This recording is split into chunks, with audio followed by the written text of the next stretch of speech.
ഇന്ന് നമ്മുടെ രാജ്യത്തേക്ക് ഒരു മെഡൽ എത്തുമെന്ന് ഉറപ്പിച്ചിരിക്കുകയാണ് എത്രത്തോളം വലിയ നിരാശപ്പെടുത്തുന്ന ഒരു വാർത്തയും നമുക്ക് മുന്നിലേക്ക് എത്തിയത്.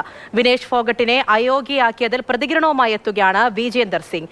ഞാൻ 3 ഒളിമ്പിക്സിൽ പങ്കെടുത്തിട്ടുണ്ട്. നിരവധി ഗുസ്തി താരങ്ങളുമായി സംസാരിക്കുകയും ചെയ്തു. 100 ഗ്രാം ഭാരത്തിന്റെ പേരിൽ പുറത്താക്കുന്നത് ശരിയായ നടപടിയല്ല എന്ന് അവരെല്ലാം അഭിപ്രായപ്പെട്ടുവെന്നും വിജേന്ദർ സിംഗ് പറഞ്ഞു. അതെ, നേരത്തെ രാജ്യം തന്നെ ശ്രദ്ധിച്ച വലിയ സമരത്തിന്റെ നേതൃനിരയിൽ വിനേഷ് ഫോഗട്ട് ഉണ്ടായിരുന്നു. അതുകൊണ്ട് കൂടിയാണ് വിനേഷിന് പിന്തുണയുമായി അനേകം പേർ എത്തുന്നത് എന്ന് നമുക്ക് മനസ്സിലാക്കാം.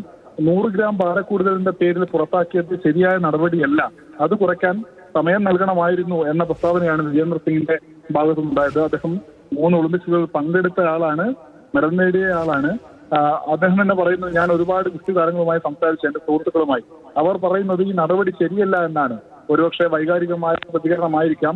എങ്കിൽ കൂടി ഈ നിലയിലുള്ള പ്രതികരണങ്ങൾ വിനേഷ് ഫോഗട്ടിന് അനുകൂലമായി വരുന്നത് എന്നത് ശ്രദ്ധേയമായ കാര്യമായി വിലയിരുത്താം. മാത്രമല്ല, രാജ്യത്തെ പ്രധാനപ്പെട്ട രാഷ്ട്രീയ നേതാക്കളെല്ലാം, ഭരണകർത്താക്കളെല്ലാം, ഇപ്പോൾ രാഷ്ട്രപതി ദ്രൗപദി മുർമു, പ്രധാനമന്ത്രി നരേന്ദ്രമോദി, ആഭ്യന്തരമന്ത്രി, പ്രതിപക്ഷ നേതാവ് രാഹുൽ ഗാന്ധി, രാജ്യസഭയിലെ പ്രതിപക്ഷ നേതാവ് മല്ലികാർജുൻ ഖാർഗെ, പ്രിയങ്ക ഗാന്ധി, KC വേണുഗോപാൽ തുടങ്ങി പ്രധാന നേതാക്കളെല്ലാം, അതിനപ്പുറത്തേക്ക് സാക്ഷി മാലികിനെ പോലുള്ള ഒളിമ്പിക്സ് നമുക്ക് നേട്ടങ്ങൾ സമ്മാനിച്ചിട്ടുള്ള ആളുകളെല്ലാം വിനേഷ് ഫോഗട്ടിന് അനുകൂലമായി രംഗത്ത് വരുന്ന കാഴ്ച നമുക്ക് കാണാൻ കഴിയുന്നുണ്ട്. പക്ഷെ ഇതിനെല്ലാം അപ്പുറത്ത് ഒളിമ്പിക്സിലെ നിയമമാണ്.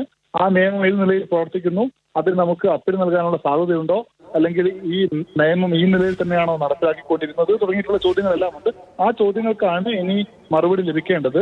ശക്തമായ പ്രതിഷേധം പാരീസിൽ രേഖപ്പെടുത്താൻ പ്രധാനമന്ത്രി നരേന്ദ്രമോദി ഇന്ത്യൻ ഒളിമ്പിക് അസോസിയേഷൻ അധ്യക്ഷ PT ഉഷയോട് ആവശ്യപ്പെട്ടിട്ടുമുണ്ട്.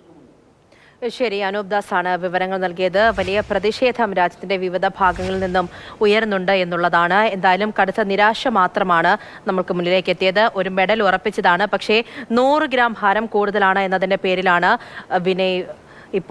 വിനേഷ് ഫോഗട്ടിനെ അയോഗ്യയാക്കിയിരിക്കുന്നത് എന്നുള്ളതാണ്.